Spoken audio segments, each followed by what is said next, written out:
হযরতে রাবিয়া বসরিকে পরবর্তীতে একজন স্বপ্নে জিজ্ঞেস করলেন, হে রাবিয়া, কবরে তোমার সাথে কি আচরণ করা হয়েছিল?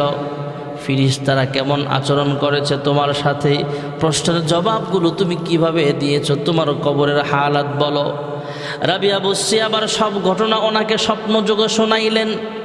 কিতাবের মধ্যে পরবর্তীতে লেখা হয়েছে, ফেরেশতারা প্রশ্ন করে, মার রাব্বুকি, হে রাবিয়া তোমার রবকে তুমি জবাব দাও।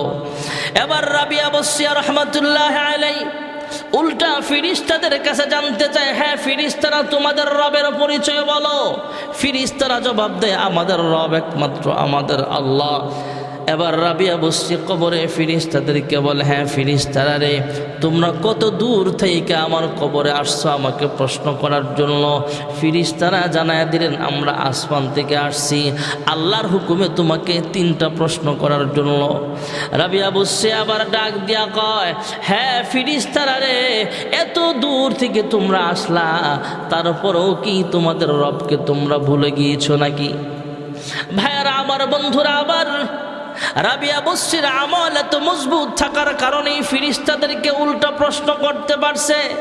কারণ রাবিয়া বসরিয়া তো ছিল এমন একজন আল্লাহর গোলাম, আল্লাহর বান্দি।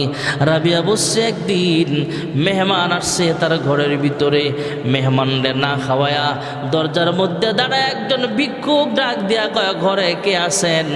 আল্লাহর ওয়াস্তে আমাকে ভিক্ষা দেন, আমি কয়েকদিন যাবত অনাহারে আছি, কয়েকদিন যাবত আমি ক্ষুধার্ত, খানা পাই না, আমার খানার ব্যবস্থা করেন। রাবিয়া বসরিয়া রহমাতুল্লাহ আলাইহি নিজেও খায় নাই, মেহমানকেও খাওয়ায় নাই। ও আম্মাসাইলা ফালা তানহার, ভিক্ষুককে ধমক দিয়া তারাও দেয় নাই, ভিক্ষুককে 2টা রুটি আল্লাহর ওয়াস্তে দান করিয়া দিলেন। মেহমান অবাক হয়ে রইলেন, কিছু জিজ্ঞাসাও করছে না। অনেকক্ষণ পর প্রতিবেশী একজন মহিলা তার খাদেমাকে দিয়ে 18টা রুটি পাঠায়া দিলেন।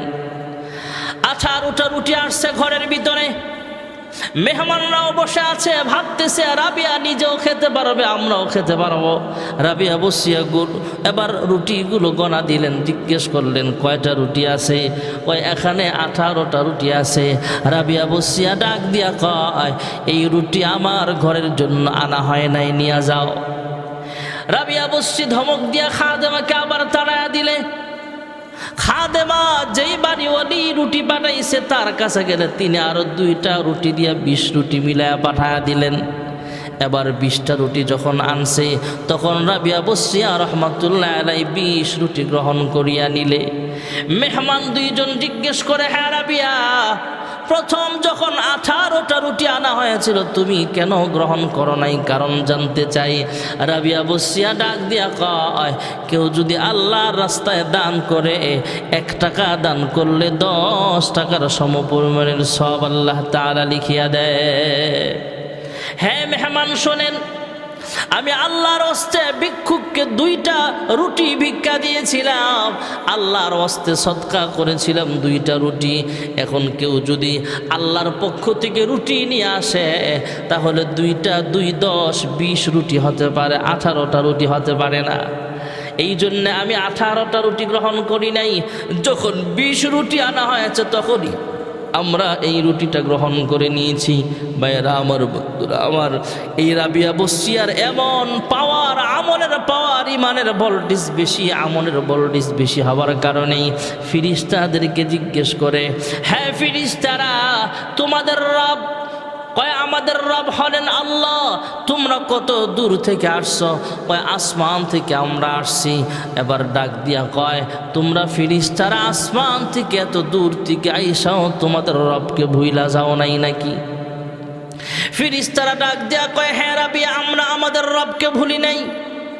রাবিয়া বসে আবার ডাক দিয়া কয়, ফেরেশতারা রে, তোমরা এত দূর থেকে আইসাও তোমাদের রবকে ভুলো নাই। আর আমি রাবিয়া বসরি সারাটা জীবন রবের কুদরতি পায়ে সাজদা দিলাম, রবের গোলামি করলাম। মাত্র জমিন থেকে 3.5 হাত মাটির নিচে আমি শুধু আসলাম। তোমরা কি ধারণা আমি রাবিয়া বুঝি 3.5 হাত মাটির নিচে আইসা আমার রবকে আমি ভুলে গিয়েছি? না না, আমার রবকে আমি ভুলি নাই। আমার রব হয়েছেন একমাত্র আমার আল্লাহ। ভাইয়েরা আমার, বন্ধুরা আমার, কবরে ফেরেশতাদের প্রশ্নের জবাব আল্লাহ রাব্বুল আলামিন নামাজি বান্দা বান্দির জন্য আল্লাহ সহজ করে দিবেন। এটা হলো দ্বিতীয় নম্বরের পুরস্কার। 3 নম্বরের পুরস্কার হলো হাসরের মাঠে আল্লাহ তাআলা কাহারো আমলনামা বাম হাতে দিবেন, কাহারো আমলনামা পিঠে দেওয়া হবে, আর কাহারো আমলনামা ডান হাতে দেওয়া হবে। আর যার ডান হাতে আমলনামা প্রদান করা হবে সে হলো সাকসেসফুল মানুষ, সে হলো কামিয়াব অর্জনকারী মানুষ, সে একজন জান্নাতি মানুষ। কোরআনুল কারীমে এই ব্যাপারে আল্লাহ তাআলা বলেন, ফাআম্মা মান উতিয়া কিতাবাহু বিয়ামিনিহি ফায়াকুলু হা উমকরাউ কিতাবিয়া ইন্নী ظننت أني ملاق حسابيه فهو في عيشة راضية في جنة عالية। যারা ডান হাতে আমলনামা দেওয়া হবে সে সাকসেসফুল মানুষ, কামিয়াব অর্জনকারী মানুষ। আল্লাহর হাবিব রাহমাতুল্লিল আলামিন বলেন, যে ব্যক্তি 5 ওয়াক্ত নামাজ সময় মতো আদায় করবে তার 3 নম্বরের পুরস্কার হলো হাসরের মাঠে ডান হাতে আমলনামা প্রদান করা হবে। 4 নম্বরের পুরস্কার হলো ভাইয়ারা আমার, ফুলসিরাতের পুল 30,000 বৎসরের রাস্তা। উঠার সময় 10,000 বছর, নামার সময় 10,000 বছর, সমান সমান 10,000 বছর। আমাদের পদ্মা সেতুর নিচে আছে পানি আর মাটি, মেঘনা ব্রিজের নিচে আছে পানি আর মাটি, আর ফুলসিরাতের পুলের নিচে থাকবে জাহান্নামের আগুন। আল্লাহর কোনো বান্দা বান্দি ইমান আমল দুর্বল, তবে জান্নাতি ঘোষণা হয়ে যাবে। আস্তে আস্তে আস্তে আস্তে যখন জান্নাতের দিকে ঢুকতে যাবে, ভাইয়েরা আমার, বন্ধুরা আমার, আমল দুর্বল হওয়ার কারণে আস্তে আস্তে যাবে। আবার কেউ বিমানের গতিতে যাবে, কেউ আলোর গতিতে যাবে। আর নামাজি বান্দা বান্দির পুরস্কার হলো, আল্লাহর হাবিব বলেন, নামাজি বান্দা বান্দির 4 নম্বরের ভিআইপি পুরস্কার হলো ফুলসিরাতের পুল 30,000 বৎসরের রাস্তা চোখের পলকে মুহূর্তের মধ্যে আল্লাহ পার করার ব্যবস্থা করিয়া দিবে। তাহলে 1 নম্বরের পুরস্কার হলো 5 ওয়াক্ত নামাজি বান্দা বান্দি দুনিয়ার জমিনে কামাই কম থাক আর বেশি থাক, ধনী হোক বা গরিব হোক, আল্লাহ রাব্বুল আলামিন তার অভাব অনটন দূর করিয়া দিবেন। 2 নম্বরের পুরস্কার হলো ফুলসিরাতের পুল 30,000 বৎসরের রাস্তা, এটাও আল্লাহ পার করবেন। তবে 2 নম্বরের পুরস্কার হলো কবরের জগতে ফেরেশতারা যখন প্রশ্ন করবে এর জবাবগুলো আল্লাহ সহজ করিয়া দিবেন। 3 নম্বরের পুরস্কার হলো হাসরের মাঠে ডান হাতে আমলনামা প্রদান করা হবে। 4 নম্বরের পুরস্কার ফুলসিরাত 30,000 বৎসরের রাস্তা চোখের পলকে আল্লাহ পার করায়া দিবে।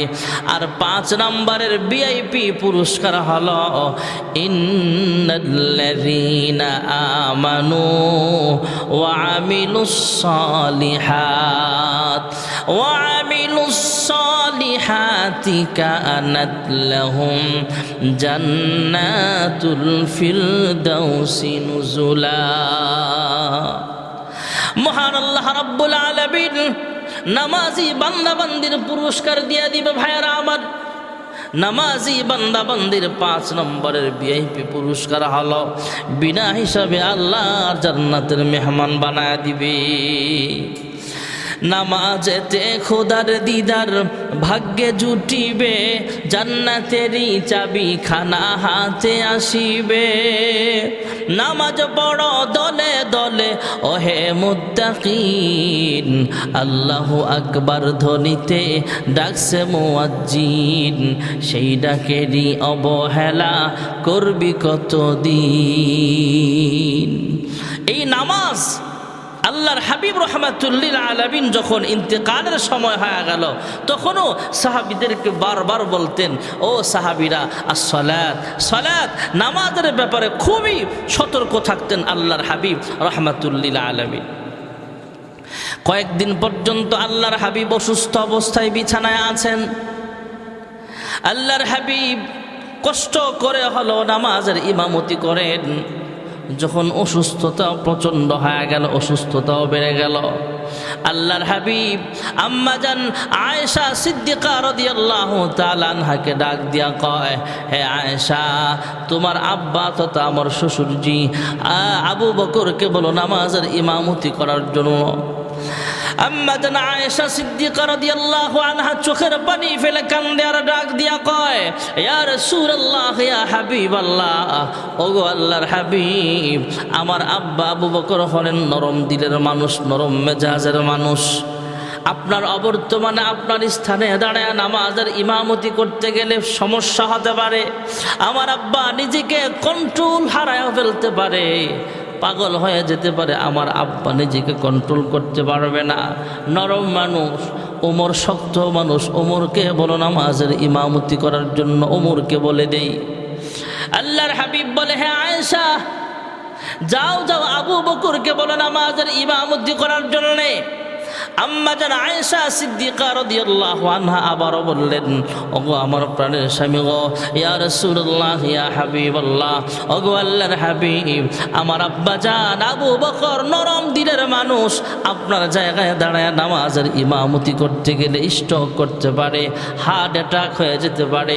ওগো আল্লাহর হাবিব, ওমর শক্ত দিলের মানুষ, ওমরকে বললেই তো পারেন নামাজের ইমামতি করার জন্যে। কয়েকবার বলার পরে আল্লাহর হাবিব ধমকের সাথে বলেন, আয়েশা, আমার আবু বকর শক্ত মনের মানুষ নাকি নরম দিলের মানুষ? আমার আবু বকরকে তোমরা আমার চাইতে বেশি চিনো না। যাও যাও আবু বকরকে বলো নামাজের ইমামতি করার জন্যে। আল্লাহর হাবিব যখন খবর পাঠালেন হযরত আবু বকর সিদ্দিক রাদিয়াল্লাহু তাআলা আনহু নামাজের ইমামতি করছেন, নামাজের ইমামতির অনুমতি পায়া, হুকুম পায়া ইমামতিতে দাঁড়ালেন। ভাইয়ারা আমার, আল্লাহর হাবিব কাহারো উপরে একটু ভর দিয়া মসজিদে নববীর দিকে তাকাইলেন। জামাতের দৃশ্যটা দেখে আল্লাহর হাবিব কাঁদলেন, আবার হাসলেন, হাসলেন আবার কাঁদলেন। জিজ্ঞেস করা হলো, ওগো আল্লাহর হাবিব, আপনি কাঁদলেন কেন, হাসলেন কেন? হাসির কারণ কি, আবার কান্নার কারণটা জানতে চাই। আল্লাহর হাবিব ডাক দিয়া কয়, এই নামাজ প্রতিষ্ঠা করার জন্য, আল্লাহর গোলামি জিন্দা করার জন্য, ইসলামকে জিন্দা রাখার জন্য আমি তায়েফের ময়দানে রক্ত ঝরাইলাম, উহুদের ময়দানে আমার দান দান শহীদ হলো, কত রক্ত ঝরাইলাম, আমার পিঠের ভিতরে এখনো দাগ আছে। আল্লাহর হাবিব রাহমাতুল্লিল আলামিন বলেন, এত কষ্ট করলাম নামাজ প্রতিষ্ঠার জন্য, কষ্টের গুরুর কথা মনে হলে আমার মন খারাপ হয়ে যায়। এই কষ্টগুরুর কথা মনে পড়ে আমি কান্না করছিলাম। আরেকটা ব্যাপার হলো, আমার হাসির কারণ হলো, মহান আল্লাহ তাআলা যদি হাসরের ময়দানে আমি পয়গম্বরের কাছে জানতে চাই, আমাকে জিজ্ঞেস করে, ওগো আমার হাবিব, দুনিয়ার জমিন থেকে আপনি পরপারে চলে আসলেন, আমি আল্লাহর সান্নিধ্যে চলে আসলেন, তবে আপনার উম্মতকে কোন হালতে আপনি রাইখা আসছেন? আল্লাহর হাবিব জানায়া দিতে পারবেন। আল্লাহর হাবিব বললেন, আমার হাসির কারণ হলো, আল্লাহ যদি জিজ্ঞেস করেন আমি কোন হালতে রাইখা আসছি, আমি সেদিন জবাব দিব, হ্যাঁ মালিক, আমার অবর্তমানে আমি অসুস্থ ছিলাম, এই অবস্থাতে আবু বকরের ইমামতিতে আমার উম্মতদেরকে নামাজে আমি রাইখা আসছিলাম। আমি আল্লাহর কাঠ গড়ায় দাঁড়ায় জবাব দিতে পারবো, এই জন্যে আমি হাসছি আবার কানছি। আল্লাহর হাবিব রাহমাতুল্লিল আলামিন ইন্তেকালের সময় শুধু নামাজের কথা বলতেন, নামাজ নামাজ। এই জন্য আমরা 5 ওয়াক্ত নামাজ সময় মতো আদায় করা লাগবে। ভাইয়েরা আমার, আমরা যদি 5 ওয়াক্ত নামাজ সময় মতো আদায় করি, তাহলে মহান আল্লাহ রাব্বুল আলামিন আমাদেরকে 50 ওয়াক্ত নামাজের সওয়াব দান করবেন। সুবহানাল্লাহি ওয়া বিহামদিহি, সুবহানাল্লাহিল আযীম। আল্লাহর হাবিব রাহমাতুল্লিল আলামিন মেরাজের রজনীতে, মেরাজ থেকে ফিরে আসার সময় মহান আল্লাহ রাব্বুল আলামিন কুদরতি আওয়াজ দিয়ে জানতে চাইলেন, হাবিব আমার, আপনার মন ভীষণ খারাপ হয়ে গেছে, কি ব্যাপার? আল্লাহর হাবিব কয়, হ্যাঁ মালিক, আপনি অন্তর্যামী খোদা, তারপরও আমার উম্মতের কথা আমার মনে পড়ে গেছে, তাই আমার মনটা ভীষণ খারাপ। আল্লাহ রাব্বুল আলামিন ঘোষণা দিয়া দিলেন, ওগো হাবিব আমার, মন খারাপ কইরেন না, আপনার উম্মতের জিন্দেগির সব গুনাহ খাতা আমি আল্লাহ মাফ করে দিলাম। আল্লাহর হাবিব বলে, হে মালিক, এই বাজেটে আমার হবে না, বাজেট আরো বাড়ান। আল্লাহ রাব্বুল আলামিন জানায়া দিলেন, ওগো হাবিব আমার, আপনার উম্মতের মর্যাদা আমি আল্লাহ সকল নবীর উম্মতের চাইতেও আরো বাড়ায়া দিলাম। আল্লাহ রাব্বুল আলামিন এবার জানায়া দিলেন, হাবিব আমার, আপনার উম্মতের মর্যাদা সমস্ত নবীদের উম্মতের চাইতেও আমি আল্লাহ আরো বাড়ায়া দিলাম। এবার আল্লাহর হাবিব ডাক দিয়া কয়, আয় আল্লাহ, এই বাজেটেও আমার হবে না, বাজেট আরো বাড়াতে হবে। আল্লাহ রাব্বুল আলামিন জানায়া দিলেন, ওগো হাবিব আমার, আপনার উম্মতকে আমি আল্লাহ 50 ওয়াক্ত নামাজ হাদিয়া দিয়া দিলাম। আপনার উম্মত যখন নামাজে দাঁড়াবে, আপনি যেমন মেরাজ করতে এসেছেন, আরশ আজিমের মেহমান আপনাকে বানানো হয়েছে, আপনি যেমন মেরাজ করেছেন, আপনার উম্মত যখন নামাজে দাঁড়াবে, আমি আল্লাহ কুদরতিভাবে তার সাথে দেখাও করব, কথাবার্তাও বলবো। আল্লাহর হাবিব 50 ওয়াক্ত নামাজ নিয়ে জমিনে ফিরছিলেন। ভাইয়েরা আমার, পথির মধ্যে আকাশ পথে হযরতে মূসা পয়গম্বরের সাথে দেখা হয়ে গেল। হযরতে মূসা আলাইহিস সালাতু ওয়াস সালাম আল্লাহর হাবিবের কাছে জানতে চাইলেন, হে শেষ জামানার পয়গম্বর, মহান আল্লাহ আপনার উম্মতের পক্ষে কি হাদিয়া দিয়েছেন? আপনি তো মেরাজ করে এসেছেন, তবে আপনার উম্মতকে আল্লাহ তাআলা কি হাদিয়া দিয়েছেন?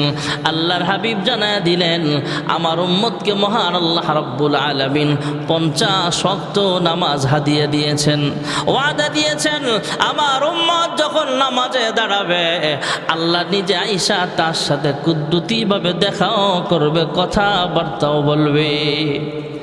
হযরতে মূসা পয়গম্বর জানায়া দিলেন, হ্যাঁ শেষ জামানার পয়গম্বর, আপনার উম্মতের পক্ষে 50 ওয়াক্ত নামাজ আদায় করা কষ্ট হয়ে যাবে। আল্লাহর কাছে ফিরে যান, আল্লাহ রাব্বুল আলামিন হয়তো কিছু নামাজ আপনাকে কমায়া দিবে। দৈনিক 5 ওয়াক্ত নামাজ সময় মতো আদায় করতে বেশি সময় লাগে না।